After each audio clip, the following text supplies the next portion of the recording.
Hello, Bobcats. Dr. Pittman here. I want to tell you what you can expect when we come back to school in the second semester. Some things will be just the same as we're doing now, and some things will be different, so I want to tell you what those are. First of all, we have over 2,000 kids here, and we expect about 1,500 to come back in person and be in the building. And then we expect about 600 to continue learning virtually. The 600 who are taking virtual classes are from every grade level, and they take all of the different 160 something different courses that we offer at this school. So because of that, you can expect that in almost every class going on every period of our day, there will be some kids in the school building in that class, and there'll be some kids who are learning from home in that same class. So it's going to be important that we just have one schedule for everybody. High school traditionally starts at 7:05 and runs until 2:05. We had the opportunity to start up to an hour later while we were all virtual. And so we did that. And it was great to have a little bit of extra sleep and start at 8 o'clock. But when we return, because buses and the regular routine is a 7:05 start, we're going to go back to 7:05. So starting January 7th, whether we are virtual still or we're in person, it's going to be a 7:05 to 2:05 schedule for everybody at Overton. Now, here's what you can expect in terms of what things will look like. I'm going to post for you just a few differences and some similarities and our bell schedule. But you're going to have 4 new classes, and you can check those in Infinite Campus now. You just look at your quarters 3 and 4, and you can see not only the 4 classes that you'll have next semester, brand new ones, but you will also see your PLT, or Personalized Learning Time class. We did not meet PLT in the first semester very regularly.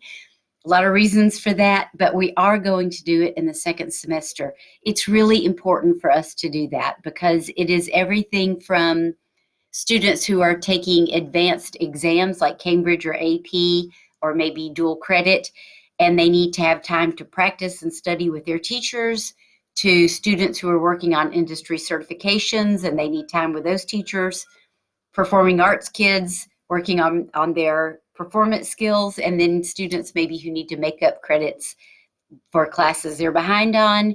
All those things happen in PLT. It's not just for Overton. Everybody at MNPS has it. Everybody in Tennessee has it, actually. And so you can check that out on the schedule. So you will meet your 4 classes and your PLT every day. That's the other big change.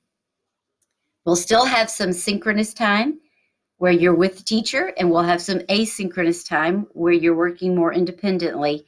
But instead of every other day or 3 days a week of synchronous is going to go back to a more normal schedule of meeting every day. And so you know how it is in the building when school starts and the bell rings.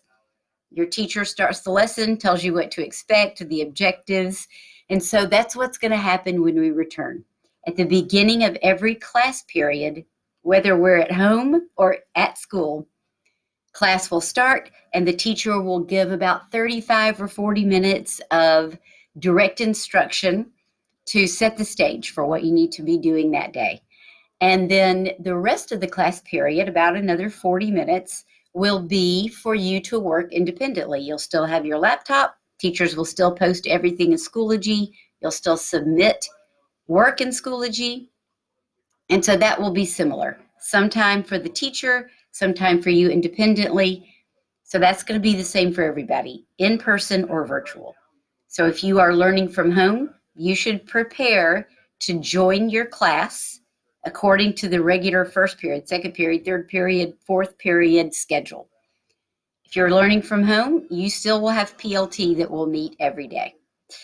It's so important to have everybody together daily. Like, we have learned a big lesson during this time of virtual school, and that is that without a lot of structure, it is hard to stay on top of all the learning.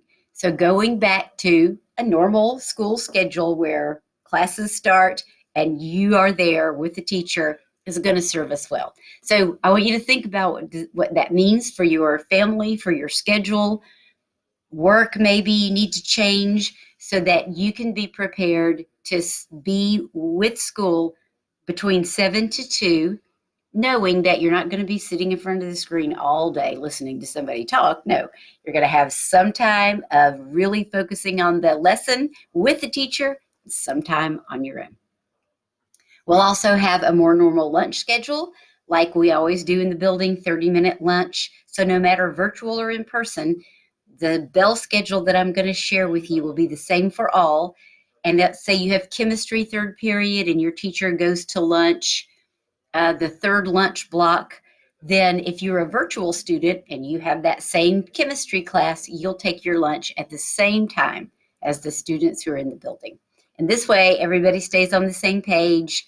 If a student gets sick and they have a COVID thing and they have to stay home and quarantine for a couple of weeks, then they'll just go right to the virtual schedule, and it won't mean that they have a whole different set of teachers and a different time of the day to meet. Everybody will be on the same.